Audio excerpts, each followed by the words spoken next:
Before we begin, I would like to give a very special shout out to Chang Musty, Fiery Arton, and Courtney Mosley for donating to my Patreon. If you want a very special shout out in the next video, stream, or what have you, then please, click on the Patreon link in the description to donate. For the longest time, KyoAni has been known for making moe take over today's anime industry. It's easy to see why, with plenty of notably cute anime that I don't even need to name. But I want to talk about KyoAni in a different light. I've noticed that a good portion of their anime today are drastically different from their older works. Sure, some of them are still slice of life and have the same art style as their counterparts, but something about the writing, the cinematography, and the overall atmosphere has changed. They are no longer a strictly moe studio, but a studio imitating life. A majority of works KyoAni adapts are light novels that they've published, and all of these books have unique protagonists. You have the conservative Oreki, chatty Kumiko, searching Violet, and broken Shoya. But now that I think about it, it's going to take forever if I list off every down-to-earth and realistic beauty that makes up KyoAni. That's why I called for backup. Start us off, Matt. Glad to help Sloan. Hioki is absolutely one of my favorite anime created by KyoAni, and for good reason. The show's use of art and cinematography in its storytelling is something that truly puts this show on a different tier altogether. Hioki is a mystery slice of life anime starring Hodoro, Shitanda, Satoshi, and Mayuka. The show mostly follows Hodoro as he joins the Classics Club and solves any and all mysteries that fall his way. Well, less so the ones that fall his way, and more so the ones that Shitanda forces upon him and makes him solve. The show's narrative overall is actually nothing really special. It's your classic mystery slice of life anime, and that's really it. So what makes Hioki so special? Well, to be honest, it's how the story is told. You see, I have massive respect for shows that respect my intelligence as a viewer. Wait, that came out wrong. What I meant to say more so is that I enjoy shows that respect their audience and expect them to engage with the media as well. Anyone can sit through a cliche mystery anime as a character solves every little detail and pulls an ex machina and jumps to crazy solutions that just so happen to work out. Hioki is not like this. The show is interactive. It encourages you to pay close attention to what's happening and solve the mysteries yourself before the characters do. Just about every arc in the anime gives you enough information about the characters and situations to solve them yourself. The obvious catch is that you have to be an active viewer who sees the subtext of some of the seemingly normal conversations. The show also explores a few of the themes quite subtly. For instance, the power of falling in love. When we first meet Hodoro, it's quickly established that one of his main character traits is that he is lazy. He just wants to relax and not stress himself out. Yet when he first meets Shitanda, that character trait is challenged. He is instantly overtaken by her beauty, and we see this in a very literal form. We get this gorgeous scene where her hair flows through the room and captures him. The scene never outrightly states that he fell in love with her, but through the cinematography, it's pretty obvious. Not to mention, his actions afterwards imply this as well. When she begs him to solve a mystery, he racks his brain until he's successful, despite it going against his lazy character aesthetic. Okay, but that scene was pretty on the nose in comparison to most. So let's take a look at a scene early on that also explores the power of falling in love. This scene is very strange because it is quite cleverly split up between two different episodes. The end of episode 2 and the beginning of episode 3. So the scene starts off with Hodoro sitting in a coffee shop waiting on Shitanda. The following shots use all of the clocks to establish the time and location, and to also set up a clever reveal that won't occur until the next episode. Shitanda rushes in after being late, and the scene more or less begins with this shot, showing the 2 cups of coffee, one in front of her, full and filled with cream while she nervously mixes it, while Hodoro has an empty cup of what looks to be black coffee in front of himself. This is a good metaphor to start the scene with both the characters. Hodoro is out of patience and acting cold, while Shitanda is full of energy but also clearly super nervous. A few shots go by and Hodoro gets peeved with her pretty quickly and tries to leave, leading to the part where Shitanda says that she needs to confess something. And instantly, we see the change in how Hodoro acts, and this episode ends here. This is a clever break because in the next episode where the scene picks up, there are some very big differences. First is the color tones. Everything in the scene has switched to a pink tint, and the previously established clocks now have hearts as weights. And right as Chitanda begins to make the reveal, time seemingly stops for a second, and Hodoro asks for another cup of coffee. We get some gorgeous cuts between the clock, Hodoro, and Chitanda for build-up, and the reveal ends up being simply asking for another favor. Which hits Hodoro pretty hard as he is quite literally brought back to reality. Everything goes back to the normal color tones and the clocks all turn back to normal. This scene is incredible because not at any point is it ever directly stated that Hodoro has a crush on Chitanda. But through the way this scene is constructed, not only do we understand that he has a crush on her, but also the roller coaster of emotions that Hodoro experiences when he is around her. This trust and also respect led to the creation of many scenes like this that made for an engaging experience that is, unfortunately, rare in anime. Come on, join us! Sound or Hibike Euphonium is a series that I'm surprised hasn't been made before. I mean, it's an anime about a concert band. As stereotypical as it is for us otaku, many of us can relate, because we used to be a part of our school's marching band or concert band, including me. Sound Euphonium also tackles something that many anime fail at: high school drama. Just about all of us have been through high school drama, and it's just so petty looking back on it. But when you were in high school, this drama was your life, and how you handled that drama is what made you the person you are today.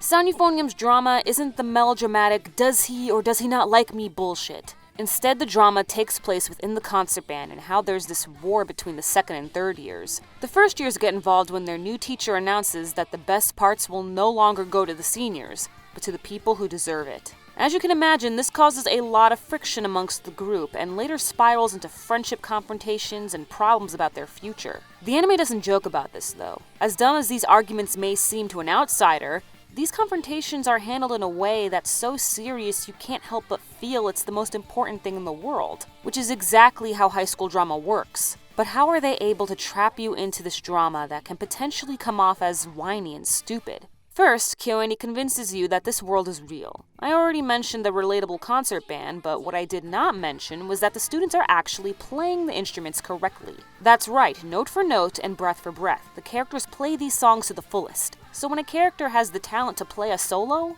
you know it, and even feel it. KyoAni also does something that I wish more anime would do, and that is giving the characters realistic body proportions. You know, if you ignore the big glowing eyes. Some characters have noticeable cheek fat, others have slightly more defined hips. Just about everyone has distinct calves, which gives us the impression that they are human, or at least close to it. And finally, the setting. The staff at KyoAni often go on outings where they take pictures of actual places and animate them. Even if you didn't know that these are real locations, you can tell that there's far more detail in the setting than your usual anime series. Almost like a photograph. Which it sorta is. Basically, KyoAni is trapping you by what I said earlier, imitating life. 知りたいのです。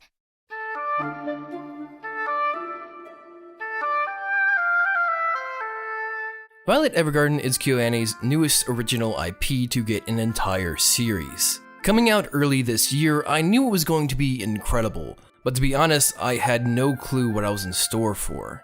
Violet Evergarden takes place in a war-ravaged continent that has just made peace and is trying its hardest to prevent another war from taking place. Violet herself is ex-military, and not only that, but was basically born and raised knowing nothing but war. So what happens when you take someone who has known nothing but war and killing and try to teach them love? This is the question that is explored by the show. Violet Evergarden is once again an absolutely gorgeous show. It's probably, to date, the most technically impressive televised anime to be released, resembling the quality you may see in most animated movies. But what makes Violet Evergarden amazing is less so the art and more so the narrative. What's incredible is that the narrative is told in many ways. Violet, a child of war, obviously struggles with expressing emotions. So to help get the viewer to sympathize with her, Violet's emotions are made more clear through other characters and the surrounding aesthetics. The metal-like material that her hands are made out of seem to classify her as a machine or weapon. But as she first meets the typewriter, she realizes that despite this being a machine, it is still capable of understanding and expressing human emotions. Hence why when she was first given a job at a postal office, she was instantly drawn to becoming an auto-memory doll. Essentially, an auto-memory doll is a person that writes letters for those who cannot write themselves, who lack skills in properly expressing their emotions through writing, or just simply need them to transcribe old text and thoughts. This cleverly leads to the show's exploration of love. You see, the idea of love is generally looked through from a pretty narrow lens with most shows that make it the topic. Sometimes it's merely romantic love, other times it's just tragic love, and sometimes it's unrequited love. And this is usually a good strategy because making the show focus around one form of love always lets you properly delve into the specific form and deeply explore it. Violet Evergarden explores each of these forms of love through small episodic feeling arcs, and despite the short amount of time allocated to each of these arcs, it feels as though all of these emotions are thoroughly explored. Each of the supporting cast members play a huge role when shaping Violet's views of the word love, and each one is different and diverse, from a prince and princess to an old playwright or even a dying mother. With each character and experience, Violet understands more and more, and we truly begin to comprehend what love really is to her. Anyways, if you're interested, I actually have a video on my channel that explores this topic in other ways, specifically on the storytelling through aesthetic design side. As a matter of fact, I have a ton of other anime-related videos on my channel covering tons of different shows. So if you're interested, consider checking me out and maybe even throwing a sub my way. Thank you so much, Sloan. I had a blast, and I'm so glad you picked me to help you talk about Kyoto Animations.